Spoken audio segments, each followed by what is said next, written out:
नमस्कार, आप सभी का बहुत बहुत स्वागत है। आप देख रहे हैं विपक्ष ऑलवेज वेदम। मैं हूं परवीन शेख। आने वाले चुनावों को लेकर बीजेपी अपने संगठन को और मजबूत करने में जुटी है। चुनावी रणनीति पर बीजेपी काम कर रही है तो दूसरी तरफ कांग्रेस के शीर्ष नेतृत्व से लेकर नीचे के संगठन तक आपसी खींचतान और घमासान मचा है। कांग्रेस के सीनियर नेता शशि थरूर, पी चिदम्बरम और सलमान खुर्शीद पार्टी नेतृत्व से नाराज हैं। राहुल गांधी के रवैये से कांग्रेस में विस्फोटक स्थिति बनी हुई है। वहीं पार्टी संगठन में भी तोड़फोड़ देखी जा रही है। हरियाणा, पंजाब और केरल कांग्रेस में भगदड़ मची है। केरल कांग्रेस के कई नेता सीपीएम में शामिल हो चुके हैं। खबरें तो यहां तक हैं कि कुछ नेताओं ने कांग्रेस के दफ्तर पर ही कब्जा कर लिया है। वहीं विपक्षी गठबंधन भी पूरी तरह से बिखरा हुआ नजर आ रहा है। यूपी में इमरान मसूद पर कांग्रेस और सपा आमने सामने हैं तो महागठबंधन में सीट शेयरिंग पर बवाल मचा है। वहीं ममता अपनी अलग राह पर चल रही हैं। जो विपक्ष एकजुटता का दम भर रहा था वो पूरी तरह से टूटा, कमजोर और बिखरा नजर आ रहा है।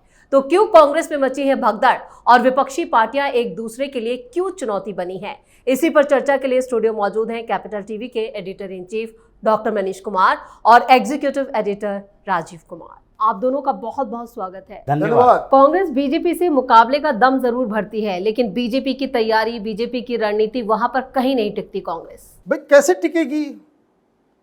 अभी उपचुनाव है 19 तारीख को, मतलब कल चुनाव है और राहुल गांधी पिछले 5-6 दिनों से गायब है। अब ये कंफर्म तो रिपोर्ट नहीं है, लेकिन जो लुटियन दिल्ली में बातचीत चल रही है और शायद उसकी तस्वीर आज आ जाए कि भाई साहब गए हुए हैं कहां? तो जॉर्ज सोरोस का बेटा अलेक्जेंडर सोरोस, उसने शादी की है, उसमें शायद वो गए हुए हैं। ये पॉलिटिकल सर्कल में गॉसिप है जी, अनकन्फर्म्ड है, लेकिन उस तरह का फेक न्यूज नहीं है ये। Congress must come out and से कि वो जॉर्ज सोरोस के बेटे के शादी में नहीं थे। दूसरी चीज, रिमार्केबल बात क्या है, ये जॉर्ज सोरोस का बेटा वो पाकिस्तानी मूल की, मां बाप दोनों पाकिस्तानी, अपने उम्र से 12 साल बड़ी महिला से वो शादी कर रहा है। पाकिस्तानी कनेक्शन, जॉर्ज सोरोस और सोरोस की कहानियां। तो जॉर्ज सोरोस का नाम लेते हुए ऐसा लगता है कि पलीता लग जाता है कांग्रेस पार्टी के प्रवक्ताओं से, चीखने चिल्लाने लगते हैं। तो अब इससे बड़ा सबूत क्या होगा? जब आप देश विरोधी ताकतों के साथ हाथ मिलाएंगे तो पार्टी के अंदर तो बवाल मचेगा ही। भाई आप राजनीति में हो, लेकिन देश को बेच के राजनीति करने वाले, ये हिंदुस्तानी के खून में इतना भी जो है लालच या आप कहें कि गद्दारी होने का जो है वो डीएनए नहीं चलता। तो शशि थरूर नाराज है, सलमान खुर्शीद नाराज है, मनीष तिवारी नाराज है, चिदम्बरम नाराज, लिस्ट बड़ी लंबी है। और मैं आपको बता दूं, अगर ये खबर कंफर्म हो गई, तस्वीरें आ गई, कांग्रेस पार्टी मुंह दिखाने लायक नहीं बचेगी, क्योंकि कांग्रेस के किसी प्रवक्ता को मालूम ही नहीं है कि कहां गए हुए हैं। अब तो ऐसा हो जाएगा कि इसको देखते ही दूसरी पार्टियां भी भागेगी, क्योंकि अब तो यह कंफर्म हो जाएगा। You need just one photograph, एक सबूत, दैट्स इट। तो ये जो कांग्रेस पार्टी का जो शीर्ष नेतृत्व है, वो इसलिए आप जो बोले कहीं नहीं टिकती बीजेपी के सामने। अरे भाई, बीजेपी में तो 2 दर्जन नेता ऐसे हैं जो दिन रात संगठन के लिए 24/7/365 दूसरा कोई काम ही नहीं करते। इतनी मेहनत वो करते हैं कि आप जो बीजेपी का लीडर एक साल में, जैसे आप अमित शाह हो, मोदी हो, नड्डा हो, ये एक साल में जितनी मेहनत करते हैं, राहुल गांधी पूरी जिंदगी भर उतनी मेहनत नहीं कर पाएंगे। इसलिए ये फर्क है, इसलिए बीजेपी और कांग्रेस अलग अलग रूप में नजर आती है। बिल्कुल। लेकिन कांग्रेस में जहां अब सीनियर नेता शीर्ष नेतृत्व से नाराज हैं, वहीं संगठन में भी कई चीजें खुलकर सामने आ रही हैं। कांग्रेस पार्टी की कई, चाहे वो केरल की संगठन इकाई हो, वहां पे भी भगदड़ देखी जा रही है। देखिए, कांग्रेस में अगर शीर्ष नेतृत्व ही नीचे के नेताओं को भाव नहीं देगा, उसे कंफ्यूज करके रखेगा, परेशानियां पैदा करने की कोशिश करेगा, तो नीचे का संगठन मजबूत कैसे होगा? वही स्थिति है। अगर हरियाणा के अंदर हुड्डा परिवार को नाराज करके रखेंगे, प्रदेश अध्यक्ष को कंफ्यूजन होगी कि उदय भान कब तक प्रदेश अध्यक्ष रहेंगे, क्योंकि उनके खिलाफ शिकायतें जाती है और राहुल गांधी है जो उदय भान के सवालों का भी जवाब नहीं देते कि आगे क्या होने वाला है। तो हरियाणा में जो संगठन सृजन कार्यक्रम चल रहा है, उसमें हर जगह पर, हर जिले में जहां जहां जिला अध्यक्षों के लिए अपॉइंटमेंट होना है, उसके लिए चुनाव होना है, मंच पर झगड़ा होना शुरू हो गया। मध्य प्रदेश राहुल गांधी गए थे संगठन बनाने के लिए, वहां पर से वो वापस आए तो पहले लक्ष्मण सिंह को हटाया गया और उसके बाद नकुलनाथ और कमलनाथ, ये दोनों ने दूरी बना रखी थी। अब एक नए विधायक आए हैं, पहली बार जीत कर भी आए, कांग्रेस के विधायक हैं, और उन्होंने क्या कहा कि हम संघ के साथ काम करते रहे हैं। ये राहुल गांधी को बोला। ये राहुल गांधी बार बार कहते हैं ना, संघ के विचार से कांग्रेस नहीं चलेगी, ये संघ की विचारधारा के खिलाफ है। तो उसने सीधे तौर पर कहा उसी के सहयोग से हम चुनाव जीत कर आए हैं। और मध्य प्रदेश में अगर संघ करते रहेंगे राहुल गांधी, तो बचा खुचा जो विधायक है सब चला जाएगा भारतीय जनता पार्टी में। अभी तो 0 हो गया है लोकसभा में इनका रिप्रेजेंटेशन मध्य प्रदेश से, और विधानसभा में भी 0 हो जाएगा जो स्थिति है। ये केरल में देखिए, केरल में अगर उपचुनाव हो रहा है, नीलांबूर में वायनाड क्षेत्र रहा है, राहुल गांधी का बड़ा इमोशनल स्पीच देकर आए थे कि नहीं नहीं, हमारा तो परंपरागत संबंध हो गया है, अब आगे भी हम आते जाते रहेंगे। प्रियंका वाड्रा तो 2 दिन के लिए गई, लेकिन राहुल गांधी गए ही नहीं। अब वहां पलक्कड़ के पास है एक क्षेत्र है कोटाई, वहां पर कांग्रेस के कुछ नेताओं ने, 13-14 नेता थे, वो सारे सीपीएम में चले गए और वहां उनका जो दफ्तर था पहले से कांग्रेस का दफ्तर, उस दफ्तर से कांग्रेस का झंडा उखाड़ कर फेंक दिया और वहां पर सीपीएम का झंडा लगा दिया। अब कांग्रेस के नेता वहां बैठने के लिए गए कि चलो भाई, बचे खुचे जो आसपास के होंगे वो दफ्तर में बैठने के लिए गए, देखे कि ऊपर तो सीपीएम का झंडा लगा हुआ है। झगड़ा हो गया, हंगामा हो गया, दोनों फिर मार पीट के कांग्रेसियों को भगाया गया। पुलिस कंप्लेन हुआ, पिनराई विजयन की सरकार है वहां, पुलिस वहां गई तो दिखा दिया रेंट एग्रीमेंट कि हमने तो पहले ही रेंट एग्रीमेंट चेंज कर दिया था, ये कांग्रेस का दफ्तर नहीं है, ये सीपीएम का दफ्तर है। तो अब ये करेंगे क्या? हर जगह पर, हर स्टेट में इन्होंने जैसे कंफ्यूज कर दिया है कांग्रेस को, उस तरह से ये बड़े नेता तो पहले से नाराज चल ही रहे थे। नीचे के स्तर पर जो संगठन के नेता हैं, जिला इकाई के हैं, ब्लॉक इकाई के हैं, जो बूथ मैनेजमेंट करते हैं, बूथ पर जो रहते हैं, ये राहुल गांधी कहते हैं कि बूथ पर मेरा वोट नहीं निकलता, वोट देते हैं। बूथ मैनेजमेंट ही इतना बेकार है, जो नेता ही आपके पास बूथ पर नहीं रहेंगे तो फिर वोट देने के लिए निकालेगा कौन? तो जो स्थिति चल रही है उसमें राहुल गांधी के नेतृत्व और इनके इर्द गिर्द के 4-5 नेता जो कि बातें बोलते हैं, मुंह खोलते हैं, तो लोगों के दिमाग में आता है, तुलना करने लगते हैं राहुल गांधी और नरेंद्र मोदी से। नरेंद्र मोदी विदेश जाते हैं तो ये कहते हैं पिकनिक मनाने के लिए गए हैं। तो अब सवालों का जवाब दो कि राहुल गांधी कहाँ चले गए हैं?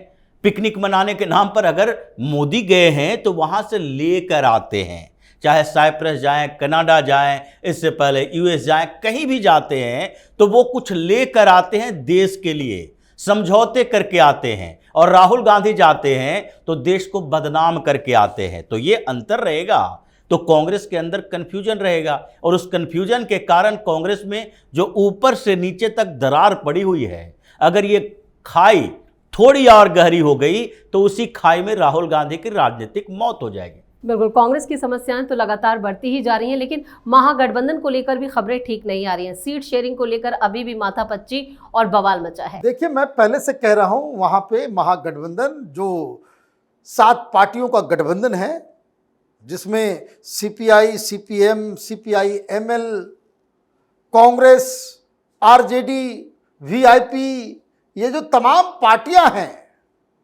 ये एक साथ चुनाव नहीं लड़ सकती। ये भविष्यवाणी मैंने 1 महीना पहले किया है जी।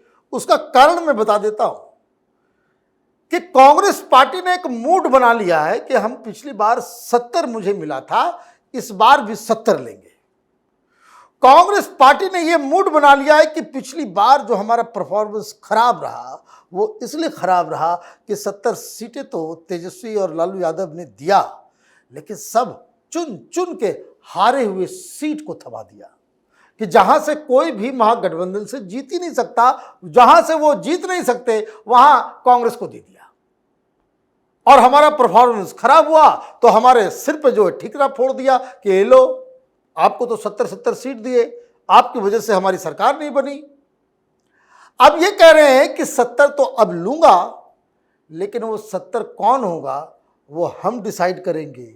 और पिछले 3 महीने में 3 एजेंसियों ने कांग्रेस पार्टी के लिए बिहार में सर्वे किया कि किस सिचुएशन में कहां से आप चुनाव जीत सकते हैं, कहां कांग्रेस का समर्थन ज़्यादा है, और उसके कास्ट कॉम्बिनेशन और कैंडिडेट को लेकर के ये पूरा सर्वे आया है। तो वो सर्वे लेकर के बड़े उत्साहित हैं कांग्रेस पार्टी के कि 70,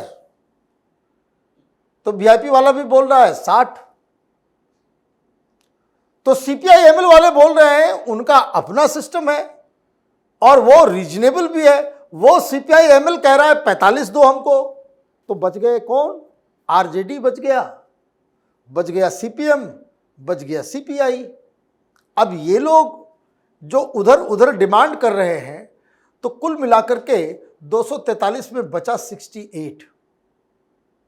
सीपीआई एमएल, कांग्रेस और वीआईपी का डिमांड के बाद जितनी सीटें बच रही है वो है 68, जिसमें 3 पार्टियां हैं। अब आप बताइए कि ये गठबंधन होगा? हो सकता है? नहीं हो सकता। ये सब बिना पेंदी के लोटा, बिहार में यही कहते हैं, बिना पेंदी का लोटा इधर उधर ढगड़ ढगड़ करता रहेगा। और सबसे बड़ी चिंता ये है कि इस जो पार्टियां हैं ये चुनाव महागठबंधन से लड़ भी ले, चुनाव के बाद वो किधर जाएंगे किधर रहेंगे वो इसकी कोई गारंटी दे सकता है क्या? क्योंकि एक फैक्टर और जो काम कर रहा है वो फैक्टर है प्रशांत किशोर का। ये वोट कटुआ पार्टी बनेगी, हर जगह 7,000 8,000 वोट लेकर के पूरे का पूरा जो कैलकुलेशन जो है ये खराब करेगा। और जो अब तक जो वहाँ की राजनीति को जान रहे हैं, समझ रहे हैं कि प्रशांत किशोर से सबसे ज़्यादा नुकसान अगर किसी को होना है तो वो आरजेडी और कांग्रेस पार्टी का ही होना है। बिल्कुल। और इधर जो रीजनल पार्टियां हैं या जो विपक्षी गठबंधन की छोटी पार्टियां हैं वो एक दूसरे के लिए भी चुनौती बनी हुई, चाहे फिर ममता बनर्जी हो और इधर सपा और कांग्रेस के बीच यूपी में भी टकराव देखा जा रहा है। देखिए, चुनाव आएगा तो टकराव होगा ही। और अगर एंटी बीजेपी वोट में सब अपने अपने शेयर के अनुसार एक दूसरे से कोऑर्डिनेशन करेंगे तो फिर आगे एकजुटता होगी। जब उसी में नोच खसोट मचाएंगे तो फिर एक दूसरे से झगड़ा होगा, जैसे उत्तर प्रदेश में समाजवादी पार्टी और कांग्रेस में चल रहा है। पश्चिम बंगाल में ममता बनर्जी कभी भी नहीं चाहती कि कांग्रेस के साथ हमारा कुछ गठबंधन हो, क्योंकि कांग्रेस की अपनी महत्वाकांक्षा है। जैसे बिहार में महागठबंधन को लेकर डॉक्टर साहब ने बताया कि महागठबंधन में एक दूसरे से झगड़ रहे हैं, लड़ रहे हैं। वहां उद्धव ठाकरे कंफ्यूज इस बात को लेकर हैं कि महाराष्ट्र के अंदर हम किस गठबंधन का हिस्सा रहे। कभी राज ठाकरे के साथ इकट्ठा होने की कोशिश करते हैं, कभी इनकी दुर्दशा ये हो गई है कि अब ओवैसी की पार्टी भी ऑफर देती है कि भाई हम उद्धव ठाकरे के साथ आने के लिए तैयार हैं। तो ऐसे में कांग्रेस के लिए समस्या अलग है और रीजनल पार्टियों के लिए समस्या अलग है। रीजनल पार्टियों में कई पार्टियां ऐसी है, जैसे पश्चिम बंगाल में है। एक बार अगर भारतीय जनता पार्टी की सरकार बन गई तो ममता बनर्जी की स्थिति ऐसी हो जाएगी जैसे कम्युनिस्ट पार्टियों की स्थिति है।